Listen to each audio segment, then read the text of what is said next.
Greetings, my business colleagues. Today we have another tier list ranking for Star Wars Hunters Season 3. This time we will be ranking every arena map since the Season 1 launch. Any OG maps before the Season 1 launch, I have never played, and therefore will not be included on this list. Got a problem with that? Then you can shove it. My bad friends got a little carried away there. And this guy wonders why he can't get a sponsorship. The divorce has been rough on me. Let's talk about the lovely maps in Hunters and decide which ones are the most fun to play on. I'm going to start off here with the most basic maps, the old reliables if you will. Mos Espa Way Station has to be one of the classics. A 3-lane map with decent flank potential. The main bridge will be where most of the action takes place, but you can sneak off under the bridge if need be, like my ex-wife did to see her lover past midnight. This map pairs well with any game mode and with any hunter. If you want to snipe someone on B with Diago from the balconies, then go ahead. Want to use Reeve to traverse across the map and flank? That's all you. There aren't any fun environmental dangers on this map, but I guess the cute giant lizard at the front of spawn makes up for it. Someone please feed him. There's always a health charge or power booster close by, so you don't have to go too far out of the way to get one. Way Station is all around a good map for every game mode.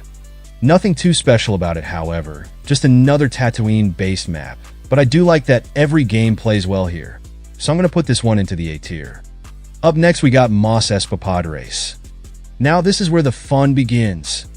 Wait, that's a different movie. Does this guy even know Star Wars? Pod Race is more suited for ranged characters such as Diago, Sentinel, Vex, etc. That's because most of the action is taking place in the open middle section, and there's not much room to sneak around without being seen. If you're playing Dynamic or Trophy, then that can be a different story because you're mostly towards the back corridors of the map. The problem is when the zone point rotates to the other side of the map, and your team is still spawning on the opposite end. So you have to haul ashes just to make it there. Then you got little shits like me trying to cut you off in the middle of the map and distract you. Trophy is also pretty one-sided on this map, since your team is probably camping by the spawn room and the enemy team has to go all the way around the big loop just to get to you, unless you have a grapple or leap to get up the ledge. I have to admit, the pod racers coming full speed to knock off hunters in the middle is funny as hell. I've gotten my fair share of getting yeeted off the map for being a dumbass. Pod Race is a solid B tier map for me. Alright, the last Butthole Sam map we got to talk about is Dune Sea Outpost. This map reminds me of me in high school, awkward and round. The middle is a giant coliseum, with the outskirts having good angle points for enemies on the map. The bottom corridors provide good cover, such as Ascora healing her team. Other than that, it can be hard to finish off kills because there's a lot of escape routes unless you're caught off guard in the middle space. At that point, you're just asking for it. Looking for a third, by the way. Other than that, not too much going on here. The spawns on Trophy Chase, spawning you on the other side of the map, is also super annoying when I play. I don't want to say I hate playing this map. I just would rather take anything else. This is going to be our first C tier map. Sorry kid, you just don't have that spark in ya. Our next victim is Ewok Village. Ewok Village is just a classic Star Wars location in general. Since its first appearance in Empire Strikes Back, fans have fond memories of this location. If you've made it this far into the video, comment dumbass. You have another open mid area for players to take action.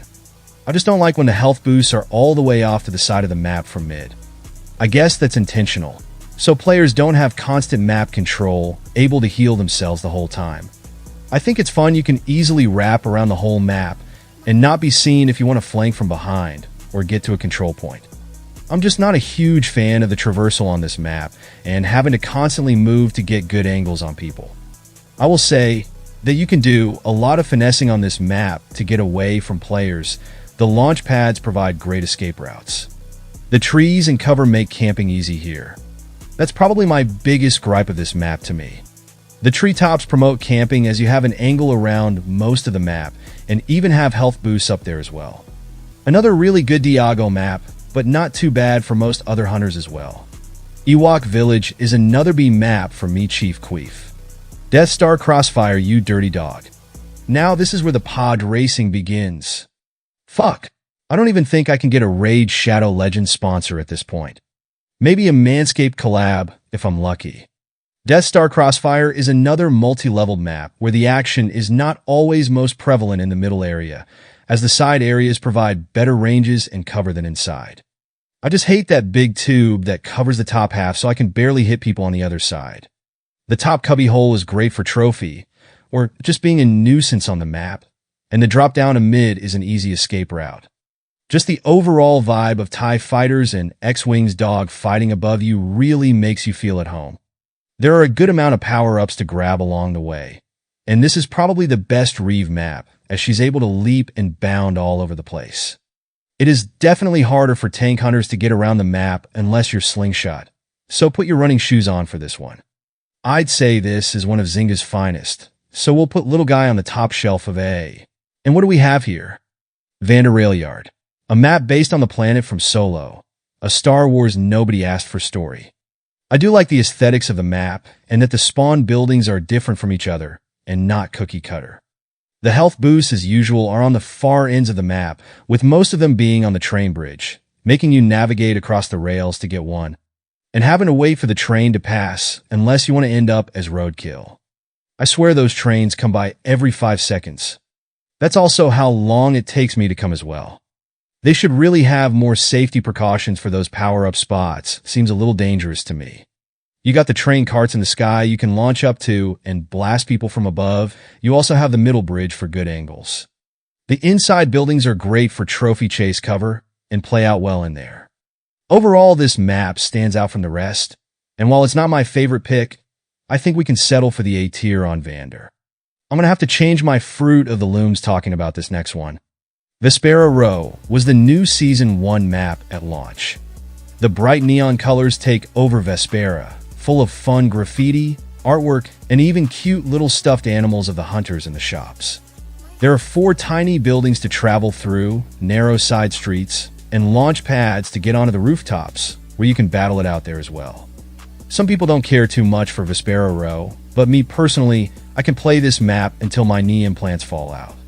Run that shit back, as the kids say. The close quarters nature allows many hunters like Graz, Jedi, and a lot of other off-meta hunters to shine here. I love a good Utuni on this map, or recently Pillbush, and as soon as you die, when you respawn you're already back into the action. I have had some crazy close dynamic and power control games on that map. And it's easy to break a setup on Trophy, as there's not much room to run around.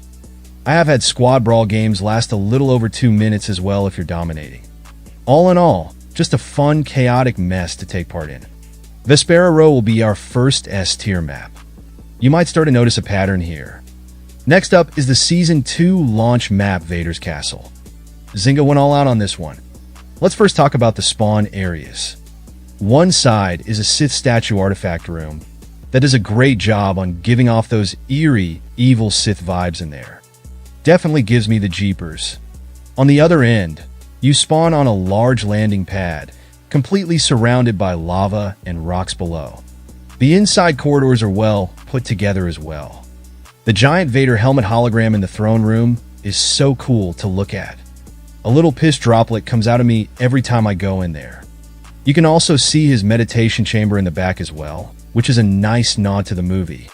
The lava bridge is straight out of the comics, and while the Sentinels and Chaos make it annoying for control points, it's still a fun room to battle on, even with the ledges on the side. The lava wall on the other end with the power-ups is eye-candy to walk through. Overall, the theme they went with this map is spot on, dark, gritty, and the presence of Vader is felt throughout. Another S-tier banger map. Our last map we're going over is Hoth Frontline, the most recent Season 3 map that was added. The battlefield takes place during, you guessed it, the Battle of Hoth. AT-AT walkers are present, rocky, snow to rain aplenty. This map has multiple levels with a giant pit you can fall into. Watch out. There is also a hangar that provides a good space for trophy.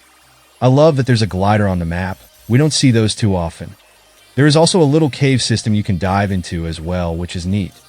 This map for the first couple times might seem confusing, but after a while you learn all the shortcuts and flank routes, which is always a pleasure. I don't want to be too biased just because it's still a new map, but I enjoy how condensed yet expansive it feels. It'd feel wrong for me to not put this map in the S tier, so there you go. Every map in Star Wars Hunters ranked, well except the Huttball ones. Those are pretty similar, however, just one big 3-laner. We'll just group those up in the A tier, I guess. Mother says it's bubble bath time, so I'll catch y'all later. Subscribe and stay tuned for future videos. Avenue signing off.